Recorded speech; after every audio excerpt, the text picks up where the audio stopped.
Hi guys, it's time for Zeratul in our series What Can I Do for My Ally? That there are several things that Zeratul can do beside the gameplay wise things like clearing the rocks with Zora or Telbrus Legion early so I can expand faster, but some technical things. Passive thing is only it's not map wide, but passive thing is a thing that void array when it's deployed. It recharges shields to anything below it. You can see that green field radius of effect, and anything under it when turning fragment is found will be shield recharging faster, of course, if it's Protoss. And yeah, you have that chrono. Zeratul usually doesn't need chrono much because saturation is faster because gases are automatic. So yeah, it's usually good to give chrono to ally. Ally probably needs it more than you do if you're Zeratul. And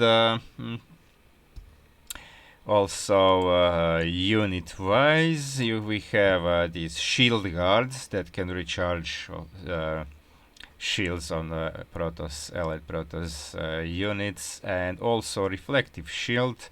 So if any unit that's your Zeratul's unit or allied units stands under the reflective shield,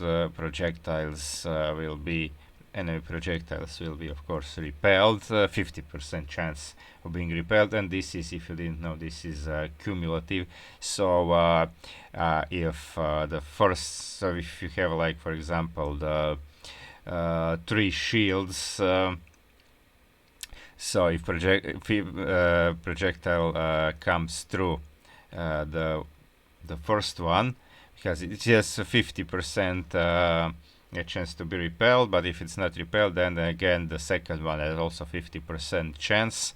So the total chance of projectile getting through two shields shrinks only to 25, and with third shields it shrinks to 12.5. So yeah, the more shields, the less it's probable that the projectile will get through. Okay, so we have that shield, that Watcher, which is the unparalleled detection range in the game. Because when the third fragment is found, it has 50% increase than the normal Watcher in the Overwatch mode. So yeah, this is a really good thing, especially if you are going cannon strategy. Then you float a lot of gas, so you can spam detectors around. So you and your ally have a map-wide detection practically. And okay, void arrays sadly cannot transport allied units, only Zeratul's unit and only ground units. So if you steal, Watcher is an exception because he has that ground unit unit attribute, so it can also travel through Nidus and Omega networks, if you didn't know that. And if you still, if you don't, you might not know it, but only if you use Zeratul Legion, then you might steal some air units, and you will see that air units cannot travel through, cannot be put into the void array. Okay, then also that's cannons and monoliths that can also be emergency detection if your ally don't have detection where it's needed. Then you just can project, and it just takes a few seconds, and there you have the detection thing. And also then we have the top bars, and the top bars, the first we have void suppression crystal. So if you and your ally are working separately, not armies together, if you think that the ally needs suppression crystal more than you do, you can always deploy top of his army, so he doesn't receive so much damage because it slows enemies and also disables the structures. Telbrus Legion will recharge shields because it comes with the Plasma Surge naturally.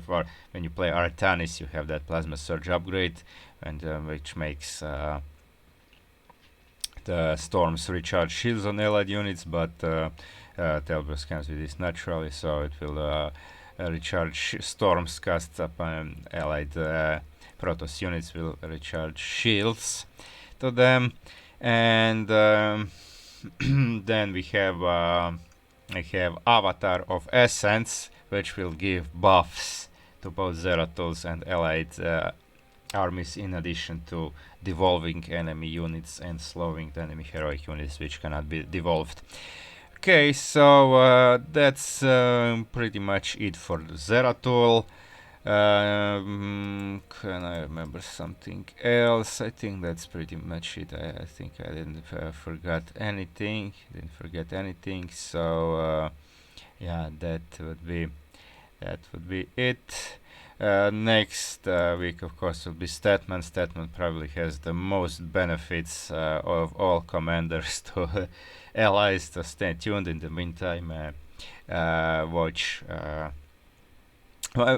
my other videos, and thanks for watching this. Like and subscribe if you liked it. See you guys.